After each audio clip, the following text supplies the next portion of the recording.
Hello, everyone. My name is Jeff. I'm 35 years old, and I work as a programmer in Seattle. The story I want to share is not an easy one. It's about how easy it is to make a mistake and how hard it is to live with the consequences of your errors. But it's also a story about repentance, forgiveness, and hope. It all started about a year ago. I was working on a big project that took almost all of my time and energy. My wife Lisa was also busy. She had recently gotten a promotion and often stayed late at work. We seemed to exist in parallel worlds, rarely crossing paths at home. At that time, I felt very lonely. Despite talking to colleagues all day, I lacked real, deep communication. Lisa was too busy to listen to my problems, and I, in turn, didn't want to burden her with my worries. One day, Carol, Lisa's mother, called me. She had recently retired and decided to create a gardening blog. It was her longtime hobby. Carol asked me to help her with the technical side of things. I agreed, not thinking much of it. We started meeting once a week. I showed Carol the basics of working with WordPress, taught her how to upload photos, format text. She turned out to be a very capable student, grasping everything quickly. I enjoyed working with her. She was attentive, asked interesting questions, and most importantly, was genuinely interested in what I was doing. Gradually, our meetings became longer. We were no longer just working on the blog, but also just talking. Carol told me about her youth, how she met Lisa's father, about her dreams and disappointments. I, in turn, shared with her my problems at work, my doubts and fears. I don't know exactly when it started, but at some point, I caught myself looking forward to these meetings. I enjoyed Carol's company. It was easy and interesting with her. She knew how to listen, which was especially valuable to me during that period. One evening, we stayed up late. Lisa was on a business trip, and I wasn't in a hurry to go home. Carol and I were discussing some philosophical topic, and suddenly she put her hand on mine. It was an innocent gesture of support, but I felt a shiver run through my body. I looked into Carol's eyes and saw a reflection of my own feelings, a mixture of affection, loneliness, and forbidden desire. What happened next was like a fog. We kissed, and it was both exciting and terrible. Part of me wanted this, craved intimacy and warmth. Another part was screaming that it was wrong, that I was betraying Lisa, that this would destroy our family. But at that moment, the voice of reason was too weak. We gave in to our feelings, forgetting about everything in the world. It was a strange combination of passion and shame, desire and guilt. In the morning, I woke up with a heavy heart. The reality of what we had done hit me with full force. I had betrayed Lisa, my wife, with her own mother. How could I have allowed this? What to do now? Carol seemed to be calmer.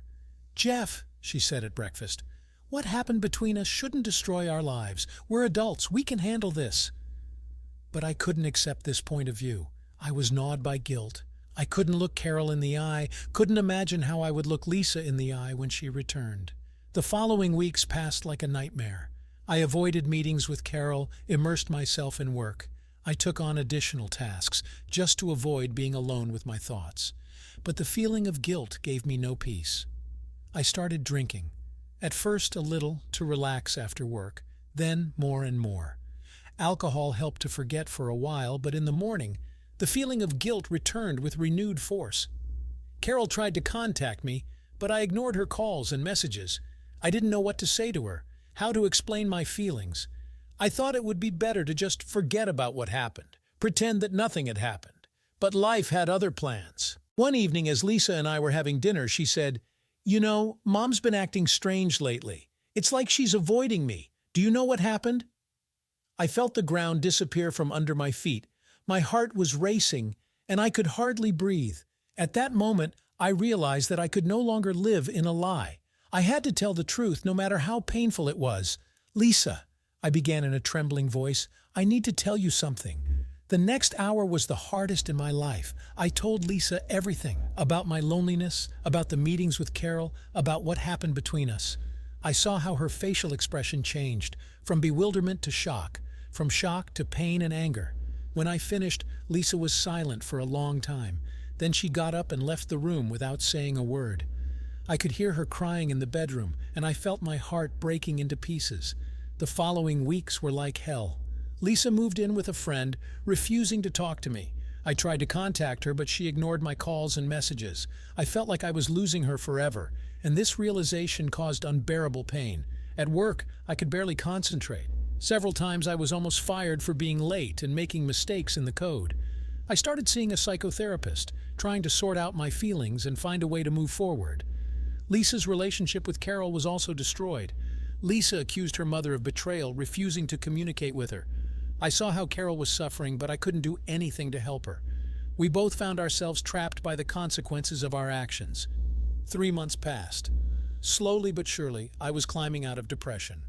I started learning to live alone again, to fill the void in my life with something other than work and relationships.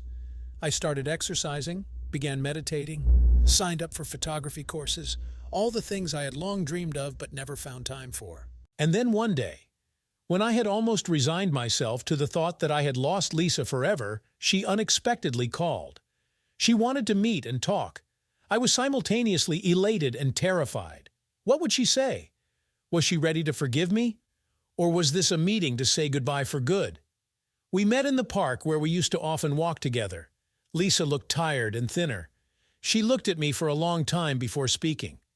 "Jeff," she began quietly, "these 3 months have been the hardest in my life. I couldn't believe that the 2 people closest to me could do this to me. I felt betrayed, deceived, humiliated." I remained silent, not knowing what to say. Lisa continued, "But you know what I realized during this time? I realized that despite everything, I still love you, and I want to try to save our marriage. But for that, we need to change a lot." I couldn't believe my ears. "Lisa," I whispered, "are you sure? After everything I've done?" She shook her head. "I'm not saying it will be easy, Jeff. It will take time for me to start trusting you again. We'll have to work hard on our relationship, but I'm willing to try if you want it too." I felt tears welling up in my eyes. "Of course I want to, Lisa. More than anything in the world. I'll do everything to earn your forgiveness and trust." We started seeing a family therapist. These were difficult sessions, full of painful admissions and bitter tears. But gradually we began to find our way back to each other. Lisa talked about her fears and insecurities, about how lonely and unwanted she felt when I was completely absorbed in work. I shared my worries and doubts. The therapist helped us understand that what happened was a symptom of deeper problems in our relationship. We had been living parallel lives for too long, not really sharing our feelings and fears. We learned to communicate better, to express our needs without being afraid of appearing weak or vulnerable. I realized how important it is to be honest not only with your partner, but also with yourself. I understood that for years, I had been suppressing my emotions, hiding behind work and rationality. Now I was learning to feel again, to not be afraid of my emotions. The relationship with Carol remained complicated. Lisa wasn't ready to forgive her mother, and I respected her decision. Carol and I agreed not to communicate except for the most necessary matters. It was hard for all of us, but we understood that it was a necessary sacrifice. A year passed. My marriage with Lisa was slowly but surely recovering. We were learning to trust each other again, to find joy in simple things. I tried to be a better husband than ever before, cherishing every moment spent with Lisa. I changed my approach to work. Now I tried to find a balance between professional ambitions and personal life. Lisa and I started traveling more, spending time together. I realized that no career success is worth the happiness in the family. One of the most difficult moments was the resumption of relations with Carol. Lisa couldn't bring herself to even talk to her mother for a long time. But gradually, step by step, they began to restore their connection. It was a long and painful process, full of tears and difficult conversations. But the love between mother and daughter turned out to be stronger than resentment and betrayal. I kept my distance from this process, understanding that my presence would only complicate the situation. But I was glad to see Lisa and Carol gradually finding their way back to each other. Now, 2 years after those events, I can say that my marriage with Lisa has become stronger than ever. We've learned to cherish every day spent together. We've become more open with each other, learned to talk about our fears and desires. I returned to working on interesting projects, but now I look at my career very differently. I realize that no professional success is worth destroyed relationships and lost trust of loved ones. This story has taught me a lot. I understood that there are no mistakes that can't be corrected if there is a sincere desire and willingness to work on oneself. But the price of these mistakes can be very high. I almost lost everything that was dear to me because of a moment of weakness and inability to honestly talk about my feelings. I also realized how important honesty is in relationships, not only with your partner, but also with yourself. For years, I had been suppressing my true feelings, hiding behind work and rationality. The infidelity became just a symptom of deeper problems that I had been ignoring for so long. Now looking back, I understand that my marriage with Lisa has become much stronger after this trial. We've learned to truly hear and understand each other, to not be afraid of being vulnerable.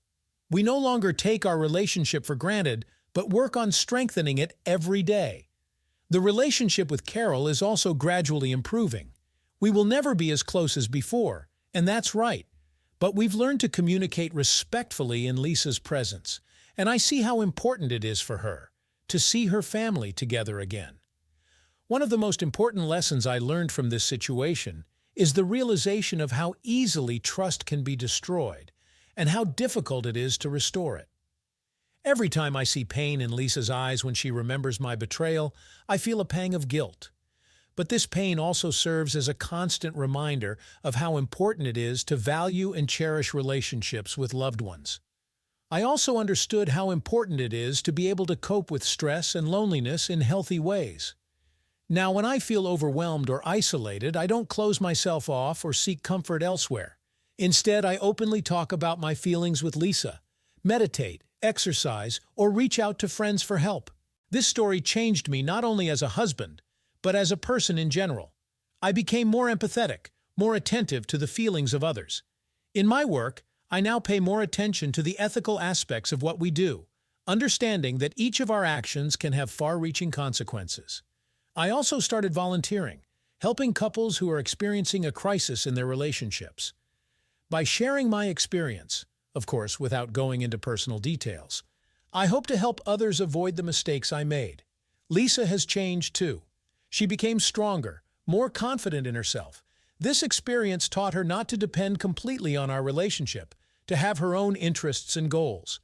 We both understood that a healthy relationship is not the merging of two people into one, but a union of two independent individuals who choose to be together. Carol has also been through a lot. She attended therapy to understand her feelings and motives. She took responsibility for her role in what happened and is working on restoring her relationship with her daughter. It's a long process, but I see progress every day. This story is not a justification for my actions, but a warning to others. Infidelity, especially with a family member, can inflict deep wounds that are difficult to heal. But if there is love, sincere repentance, and willingness to work on the relationship, even from such a situation, you can find a way out. I want to say to everyone listening to this story, cherish what you have. Don't let routine, stress, or a moment of weakness destroy what you've been building for years. Be honest with yourself and your loved ones. Don't be afraid to talk about your feelings and fears. And remember that true love can overcome any obstacles if you're ready to fight for it. If you feel that your relationship is in crisis, don't hesitate to seek help. Seeing a family psychologist or therapist is not a sign of weakness, but on the contrary, a manifestation of strength and desire to preserve what is dear to you. Our story with Lisa is a story of fall and redemption, of betrayal and forgiveness. But above all, it's a story about the power of love, and that even in the darkest moments, there is hope for light. You just need to find the strength to take the first step towards healing. Today, when I look at Lisa, I see not only my wife, but also my best friend, my support, and source of inspiration. I know we still have a long way to go, but I'm grateful for every day we spend together. I also want to address those who found themselves in Lisa's position, those who were betrayed.